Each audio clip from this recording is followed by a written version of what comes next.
Ada saat dalam hidup ketika hatimu lelah, pikiranmu bising dan jiwamu haus akan makna.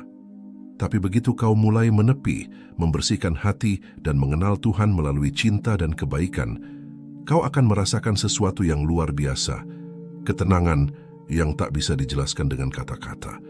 Itulah tanda spiritualitasmu sedang naik, perlahan tapi pasti. Di video ini kita akan membahas 5 hal sederhana yang, jika engkau amalkan dengan hati yang tulus, bisa membuat spiritualitasmu meningkat secara drastis. 5 langkah yang bukan sekadar teori, tapi jalan para pencari Tuhan.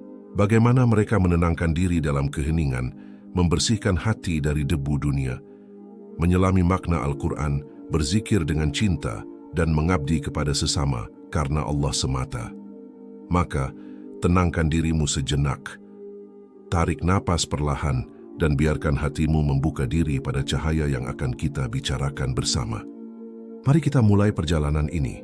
Perjalanan menuju kebeningan hati dan kedekatan dengan Sang Pencipta. Dan sebelum kita melangkah lebih jauh, aku ingin mengajakmu untuk membagikan video ini, agar lebih banyak hati yang tersentuh, lebih banyak jiwa yang kembali mengenal Tuhannya. Karena siapa tahu, dari satu share kecil yang kau lakukan, ada seseorang yang kembali menemukan ketenangan, dan Allah mencatatmu sebagai jalan kebaikan bagi mereka. Menyendiri untuk mendekat kepada Allah. Dalam kehidupan yang terus berlari tanpa henti, manusia sering terjebak dalam hiruk-pikuk dunia hingga lupa mendengar bisikan lembut hatinya sendiri. Di antara bisingnya dunia, jiwa sesungguhnya merindukan satu hal, keheningan yang menghubungkannya kembali dengan Sang Pencipta. Para sufi menyebut momen itu sebagai khalwah, bukan sekadar menjauh dari manusia, tapi perjalanan kembali menuju hakikat diri, menuju titik di mana hanya Allah yang ada. Ketika seorang hamba berani menepi dari keramaian dan menutup pintu dunia untuk sejenak, ia sedang membuka pintu langit dalam dirinya sendiri. Dalam kesendirian yang sunyi itu, seorang sufi tak merasa sepi, karena justru di sanalah ia bertemu dengan Yang Maha Hadir. Menyendiri bukan berarti lari dari kehidupan, tapi memberi ruang bagi hati untuk kembali mengenali suara Tuhannya. Seorang arif pernah berkata, barang siapa tak pernah sepi bersama Allah, maka ia takkan pernah benar-benar mengenal makna hadir. Dalam hening, hati yang tadinya keras mulai melunak, seperti tanah kering yang akhirnya disiram hujan rahmat. Saat dunia diam, zikir hati menjadi lantang, dan getar rindu kepada Allah mulai terasa begitu nyata. Setiap tarikan napas menjadi tasbih, setiap detak jantung menjadi pujian, dan setiap air mata menjadi bentuk cinta yang paling murni. Di titik itu, seseorang tak lagi berbicara dengan kata-kata, tapi dengan diam yang penuh makna, diam yang justru paling fasih dalam menyampaikan cinta kepada Rabb-Nya. Para sufi percaya bahwa keheningan adalah bahasa rahasia antara hamba dan Tuhan. Ketika seorang insan menundukkan diri dalam kesendirian, ia sedang menanggalkan segala topeng yang melekat selama di dunia. Tak ada lagi status, tak ada lagi nama, yang tersisa hanyalah jiwa yang rapuh memohon pelukan kasih dari Yang Maha Pengasih. Dalam suasana itu, keagungan Allah terasa begitu dekat, dan seorang hamba menyadari betapa kecil dirinya di hadapan kebesarannya. Ia menangis bukan karena lemah, tapi karena akhirnya ia tahu, semua pencarian selama ini berakhir di satu titik, Allah. Saat hati telah sampai di sana, ia tak lagi mencari dunia, sebab dunia telah kehilangan maknanya di hadapan kekekalan cinta ilahi. Menyendiri juga menjadi cermin untuk melihat wajah batin sendiri. Dalam khalwah, seorang sufi belajar mengenali bayangan-bayangan gelap dalam dirinya, kesombongan, iri, amarah, dan cinta dunia yang tersembunyi begitu dalam. Tapi alih-alih membenci kegelapan itu, ia menatapnya dengan jujur, lalu menyerahkannya kepada cahaya Allah agar disucikan. Ia tahu, pencerahan tak datang dari luar, tapi dari keberanian menatap diri sendiri dengan kejujuran dan kerendahan hati. Ketika hati telah dibersihkan, ia menjadi wadah bagi cahaya makrifat, cahaya yang membuatnya melihat segalanya bukan dengan mata, tapi dengan nur iman. Di saat itu, hamba tak lagi berjarak dari Tuhannya, karena dinding-dinding ego telah runtuh satu persatu.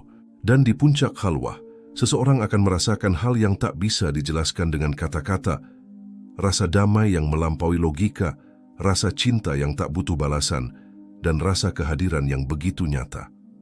Ia menyadari bahwa Allah tak pernah jauh, hanya dirinya yang terlalu bising untuk mendengar panggilan itu. Ketika ia diam, Allah berbicara. Ketika ia berhenti mencari, Allah menuntun. Dan ketika ia menundukkan hati, Allah meninggikan jiwanya. Inilah rahasia besar yang dijaga para sufi sepanjang zaman, bahwa jalan menuju Allah bukanlah perjalanan keluar, tapi perjalanan masuk ke dalam hati, di mana cahaya ilahi telah lama menunggu untuk dikenali. Menjaga hati dari hal yang mengotorinya. Hati adalah tempat di mana Allah menatap hambanya, maka betapa pentingnya bagi seorang insan untuk menjaganya tetap bersih dari kotoran dunia.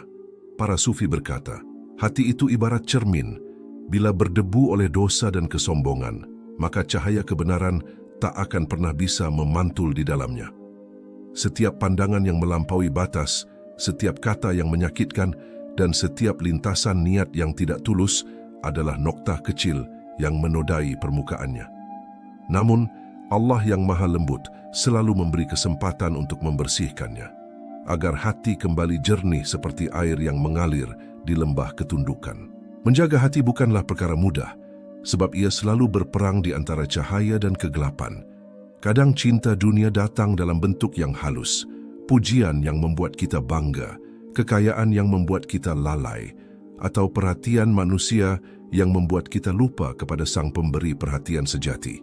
Seorang sufi pernah berkata, sebanyak apapun engkau berzikir dengan lisan, jika hatimu masih penuh dengan dunia, maka zikir itu belum mencapai langit.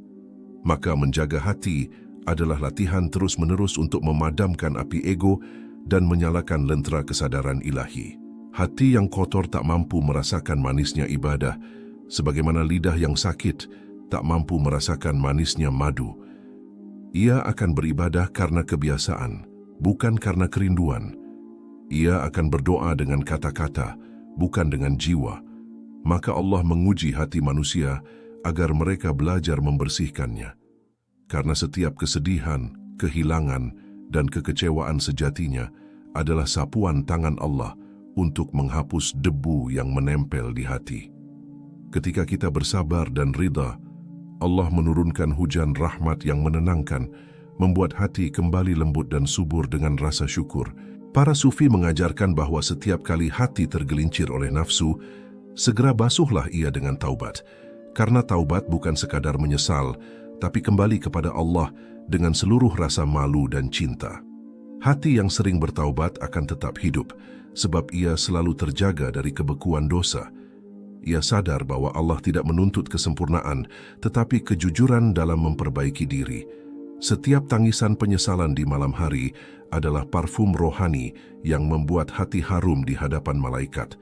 Menjaga hati juga berarti menjaga niat dalam setiap amal. Sebab amal yang besar bisa menjadi kecil di sisi Allah bila niatnya tercemar oleh keinginan dunia. Dan sebaliknya, amal yang tampak kecil bisa menjadi agung bila dilakukan dengan keikhlasan yang tulus. Seorang arif berkata, Allah tidak melihat seberapa banyak amalmu, tapi seberapa bersih niatmu dalam melakukannya. Maka seorang sufi beramal bukan untuk dilihat manusia, tapi untuk dilihat oleh Allah semata. Ia berbuat kebaikan dalam diam, dan dalam diam itu Allah menumbuhkan cahaya di hatinya. Namun hati juga mudah terkotori oleh amarah dan dendam, dua racun halus yang menggerogoti jiwa tanpa terasa. Ketika seseorang menolak memaafkan, sesungguhnya ia sedang mengurung dirinya sendiri dalam kegelapan batin. Maka para sufi mengajarkan, maafkan bukan karena orang itu pantas dimaafkan, tapi karena hatimu pantas untuk tenang. Saat kita belajar memaafkan, hati menjadi lapang, dan ruang itu segera diisi oleh kehadiran Allah yang Maha Lembut. Dalam pandangan sufi, hati yang bersih adalah istana Allah di dunia. Di sanalah nur ilahi turun, menuntun langkah, menenangkan jiwa, dan menerangi pandangan. Ia tak lagi melihat dunia dengan mata lahir, tapi dengan pandangan batin yang halus dan tajam. Ia menyadari bahwa setiap makhluk adalah tanda kasih Allah, bahkan orang yang menyakitinya pun adalah cermin untuk menguji ketulusan hatinya. Maka seorang sufi tidak membenci siapapun, karena ia tahu kebencian hanyalah asap yang menutupi cahaya cinta di dalam dada. Dan pada akhirnya menjaga hati adalah perjalanan seumur hidup, perjalanan tanpa henti, untuk terus membersihkan debu-debu dunia yang menempel setiap hari. Seperti cermin yang terus diseka agar pantulan cahaya tetap jernih, begitu pula hati harus terus dibersihkan dengan zikir, taubat, sabar, dan syukur. Ketika hati telah bersih, dunia tak lagi menipu, ujian tak lagi menakutkan, dan cinta kepada Allah menjadi satu-satunya sumber kebahagiaan sejati. Membaca dan menghayati Al-Quran. Al-Quran bukan sekadar kitab yang dibaca dengan bibir, melainkan cahaya yang harus diserap oleh hati. Ia adalah kalam Allah, hembusan kasih dari langit yang turun untuk membangunkan jiwa manusia yang tertidur dalam kelalaian dunia. Saat seseorang membuka mushaf dengan hati yang tenang dan niat yang tulus, sebetulnya ia sedang membuka pintu rahasia antara dirinya dan Tuhannya. Ayat demi ayat bukan sekadar huruf, tetapi cahaya yang menembus dinding batin, menghidupkan nur iman yang mungkin telah lama padam. Para sufi berkata, bacalah Al-Quran dengan hati, bukan hanya dengan mata, karena yang buta bukanlah mata, tetapi hati yang di dada. Ketika seorang hamba membaca Al-Quran dalam keadaan suci, lahir dan batin, setiap hurufnya menjadi air yang membersihkan jiwanya dari karat dosa. Ia membaca bukan untuk mencari pahala semata, tapi untuk menemukan dirinya di dalam ayat-ayat itu. Ia akan tersenyum saat menemukan rahmat Allah dan menangis saat membaca tentang azab, bukan karena takut pada hukuman, tapi karena malu atas kasih yang tak pernah putus meski dirinya sering lalai. Dalam setiap lantunan, Al-Quran seakan berkata lembut, "Wahai hambaku, aku selalu bersamamu, mengingatkanmu dengan kata-kata yang tak lekang oleh waktu." Para sufi melihat Al-Quran sebagai lautan tanpa tepi, setiap ombaknya membawa makna yang baru bagi hati yang siap menyelam. Mereka tidak berhenti pada tafsir kata, tapi mencari getaran makna di balik huruf-huruf yang hidup. Satu ayat yang sama bisa memberi rasa yang berbeda setiap kali dibaca, karena Al-Quran berbicara sesuai kadar kebersihan hati pembacanya. Semakin suci hatinya, semakin dalam pula cahaya makna yang tampak di matanya. Ia sadar, bukan dirinya yang sedang membaca Al-Quran, tapi Al-Quranlah yang sedang membaca dirinya, menelanjangi rahasia jiwa yang selama ini tersembunyi. Membaca Al-Quran dengan hati adalah seperti berbicara langsung dengan Allah. Setiap kalimatnya membawa kelembutan yang membuat lutut bergetar dan mata basah. Ia tak lagi sekadar mendengar suara bacaannya, tapi mendengar panggilan cinta dari Tuhannya. Disinilah letak makrifat yang agung, ketika ayat tidak lagi menjadi teks tapi menjadi napas kehidupan. Para arif billah mengajarkan, jangan hanya membaca Al-Quran, tetapi biarkan Al-Quran membaca hidupmu. Karena sesungguhnya ayat-ayat Allah bukan hanya tertulis di mushaf, tapi juga di setiap detik perjalanan hidupmu. Setiap huruf Al-Quran adalah percikan cahaya yang dapat menghidupkan hati yang mati. Namun cahaya itu tidak akan menembus jika hati masih tertutup oleh kabut dosa dan kebanggaan diri. Maka sebelum membaca, sucikanlah batin dengan taubat dan niat yang benar. Ketika hati telah bersih, satu ayat saja cukup untuk membuatnya menangis seharian. Bahkan satu kata, satu huruf dapat mengguncang kesadaran dan menyalakan api cinta yang tak padam.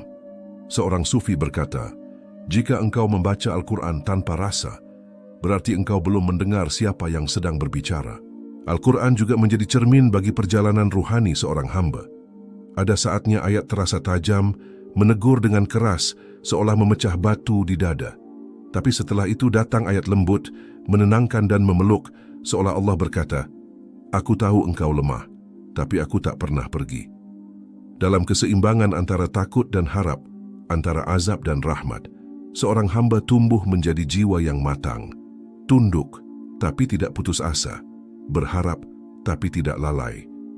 Inilah cara Al-Quran mendidik hati, dengan kasih yang tegas dan teguran yang penuh kasih. Membaca Al-Quran juga mengajarkan kehadiran. Setiap kali lidah melafazkan, hati diajak hadir bersama makna. Tidak tergesa, tidak sekadar mengejar khatam, tapi menikmati setiap hembusan ayat, seolah waktu berhenti. Di saat itu, dunia terasa jauh, dan yang tersisa hanya hubungan antara seorang hamba dan Tuhannya. Para pecinta Al-Quran tak pernah merasa cukup membaca, karena bagi mereka, setiap kali selesai satu halaman, kerinduan untuk membuka halaman berikutnya selalu tumbuh. Seolah hati mereka sedang berziarah kepada kalam yang tak berujung. Dan pada akhirnya, Al-Quran bukan hanya untuk dibaca, tapi untuk dihayati, dihidupkan, dan diamalkan. Ia bukan sekadar bacaan yang indah, tapi pedoman yang menghidupkan hati yang mati. Barang siapa menjadikannya sahabat, ia tak akan tersesat di jalan yang gelap. Barang siapa menjadikannya cahaya, ia tak akan buta oleh dunia. Di sanalah letak rahasia spiritual yang agung. Ketika Al-Quran tidak hanya di tangan, tapi juga di dada, tidak hanya di lisan, tapi juga di jiwa. Sebab dalam setiap ayat Allah berbicara, dan hati yang bersih akan selalu mendengarnya dengan cinta. Rutin berzikir dan bersyukur. Zikir bukan sekadar ucapan di bibir, tapi detak hati yang berdialog dengan Sang Pencipta dalam keheningan terdalam. Ia adalah napas jiwa yang menghidupkan batin, seperti air yang menyejukkan tanah gersang dalam diri manusia yang lelah oleh urusan dunia. Para sufi memandang zikir sebagai jalan pulang menuju Allah, sebab setiap kali seorang hamba menyebut namanya, sejatinya ia sedang dipanggil untuk kembali ke asal-usul cintanya. Ketika lidah mulai terbiasa mengucap Subhanallah, Alhamdulillah dan Allahu Akbar, maka perlahan hatinya ikut bergetar, lalu tenggelam dalam lautan kedekatan dengan Tuhan. Zikir yang paling tinggi bukanlah yang lantang di telinga, tapi yang berbisik lembut di dada. Ketika hati sudah terbiasa mengingat Allah dalam diam, bahkan tanpa disadari, setiap langkah, setiap pandangan, setiap hembusan, napas menjadi bentuk zikir yang hidup. Itulah zikir hakiki yang disebut para sufi sebagai zikrul qalb, zikir hati yang tak pernah terputus, meski lisan tak bergerak. Dalam keadaan ini, hamba tak lagi perlu mencari waktu untuk berzikir, karena seluruh hidupnya telah menjadi zikir. Ia makan dengan zikir, berjalan dengan zikir, bahkan tidur pun dalam pelukan zikir. Namun untuk mencapai zikir yang hidup, dibutuhkan ketekunan yang lembut dan kesabaran yang panjang. Karena pada awalnya, zikir terasa berat, kering, dan seperti tak memberi apa-apa. Tapi para arif berkata, teruslah mengetuk pintu dengan namanya, hingga hati terbuka, dan engkau melihat cahaya dari balik huruf-huruf itu. Ketika nama Allah mulai hidup dalam dada, dunia terasa berubah, suara alam menjadi tasbih, dan setiap kejadian menjadi tanda kasih-Nya. Di titik itu, seseorang akan mengerti mengapa para sufi tersenyum dalam setiap ujian, karena mereka mendengar namanya di balik segala hal yang terjadi. Zikir bukan hanya untuk menenangkan hati, tapi juga untuk membersihkannya. Sebab hati yang lalai ibarat cermin yang berdebu, dan zikir adalah kain lembut yang menghapus debu itu perlahan. Setiap kali seseorang berzikir, ia sedang menegakkan hubungan antara dirinya dan langit, menyalakan api cinta yang hampir padam. Zikir meluruhkan dosa yang tak terlihat, menenangkan amarah yang belum diucapkan, dan menumbuhkan rasa rendah hati yang dalam. Semakin seseorang berzikir, semakin ia menyadari betapa kecil dirinya di hadapan keagungan Allah. Dan dari zikir yang ikhlas, tumbuhlah rasa syukur yang sejati. Syukur adalah saudara kembar zikir, sebab keduanya lahir dari kesadaran akan kehadiran Allah dalam segala hal. Orang yang bersyukur bukanlah yang tak pernah diuji, tetapi yang mampu melihat nikmat Allah bahkan di tengah kepedihan. Ia tahu, setiap kesulitan adalah bentuk perhatian, dan setiap kehilangan adalah cara Allah mengajarinya untuk kembali bergantung kepadanya. Maka syukur tidak hanya diucapkan saat bahagia, tetapi juga dirasakan saat luka. Dalam pandangan sufi, syukur adalah bentuk cinta yang paling halus, sebab ia membuat seseorang ridha terhadap kehendak Allah tanpa syarat. Syukur juga membuka pintu-pintu langit. Setiap kali seorang hamba bersyukur, Allah menambah nikmat-Nya. Bukan hanya nikmat lahir, tapi juga nikmat batin berupa ketenangan, cahaya, dan pemahaman. Hati yang bersyukur akan dipenuhi cahaya lembut yang tak bisa dipalsukan. Dan dari cahaya itu lahir kebahagiaan yang tidak bergantung pada dunia. Seorang sufi berkata, jangan menunggu nikmat besar untuk bersyukur, karena setiap helaan napas adalah karunia yang lebih besar dari dunia dan isinya. Maka mereka bersyukur bahkan atas hal-hal kecil, angin yang berhembus lembut, sinar mentari yang hangat, atau sekadar kemampuan untuk mengingat nama Allah. Dalam zikir dan syukur yang terus-menerus, hati perlahan mencapai keadaan yang disebut ithminan, ketenangan sejati. Di sana, seorang hamba tak lagi terguncang oleh pujian atau hinaan, oleh kehilangan atau keberhasilan, sebab ia telah menemukan sumber ketenangan di dalam dirinya, Allah. Ia sadar, semua yang datang adalah darinya, dan semua yang pergi pun kembali kepadanya. Dengan begitu, setiap kejadian di dunia hanyalah bayangan yang berlalu di hadapan cermin hati yang telah bercahaya. Dan di puncak kesadaran itu, zikir dan syukur menyatu menjadi ibadah cinta. Seseorang tak lagi mengingat Allah karena ingin surga dan tak lagi bersyukur karena takut neraka. Ia berzikir karena cinta dan bersyukur karena rindu. Ia merasa cukup hanya dengan berada dalam kehadiran Allah, tanpa meminta apa-apa lagi. Inilah maqam para sufi, maqam di mana hati tidak lagi meminta, tapi menyerahkan diri sepenuhnya dalam damai ilahi, melayani sesama dengan ikhlas. Hidup ini bukan sekadar tentang beribadah dalam kesunyian, tapi juga tentang bagaimana kita hadir untuk orang lain dengan hati yang tulus. Para sufi selalu berkata, seorang yang mencintai Allah akan mencintai makhluknya, sebab cinta yang sejati tidak berhenti pada langit, tapi menetes ke bumi dalam bentuk kasih dan pelayanan. Melayani sesama dengan ikhlas bukan sekadar perbuatan baik, melainkan cara Allah melatih hati agar mengenal makna kerendahan dan kelembutan. Sebab dalam setiap tangan yang memberi, sejatinya Allah sedang menanamkan rasa syukur yang lebih dalam daripada ucapan lisan. Ikhlas dalam memberi adalah maqam yang tinggi, karena hati manusia mudah sekali tergoda oleh pujian dan pengakuan. Banyak orang berbuat baik untuk dilihat, namun sedikit yang berbuat baik hanya karena ingin dilihat oleh Allah. Seorang sufi pernah berbisik, jika engkau ingin tahu seberapa tulus hatimu, lihatlah apakah engkau masih menunggu terima kasih dari manusia. Orang yang ikhlas tidak butuh pengakuan, karena ia tahu bahwa setiap kebaikan sudah tercatat di sisi Allah sebelum sempat dilihat oleh siapapun di dunia. Ia berbuat bukan untuk dikenal, tapi untuk membersihkan dirinya dari sifat ego yang halus. Melayani sesama dengan cinta adalah cermin dari hati yang telah mengenal Tuhannya. Sebab orang yang mengenal Allah akan melihat pantulan wajahnya di setiap makhluk. Ia menatap anak yatim dengan kasih karena melihat kelembutan Allah di sana. Ia menolong orang miskin karena merasakan kehadiran Tuhan dalam kesabaran mereka. Baginya, setiap manusia adalah ayat yang hidup dan setiap pertemuan adalah ujian cinta yang tersembunyi. Ia memberi bukan karena orang itu membutuhkan, tapi karena dirinya membutuhkan kesempatan untuk dekat dengan Allah melalui memberi.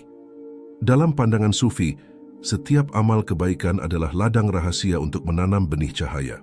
Satu senyum kepada orang yang sedih bisa membuka pintu langit, satu pertolongan kecil bisa menghapus dosa besar. Tapi cahaya itu hanya tumbuh bila hati ikhlas, karena tanpa keikhlasan amal hanya menjadi debu yang berterbangan di angin ria. Maka seorang pencinta Allah akan berbuat baik secara diam karena ia tahu suara lembut cinta tidak perlu teriakan untuk terdengar oleh langit. Keikhlasan bukan berarti menolak rasa letih, tapi tetap memberi meski hati lelah. Bukan berarti tidak pernah kecewa, tapi mampu menyerahkan semua hasil kepada Allah dengan tenang. Sufi sejati tak pernah menakar kebaikannya, sebab ia tahu setiap amal hanyalah titipan.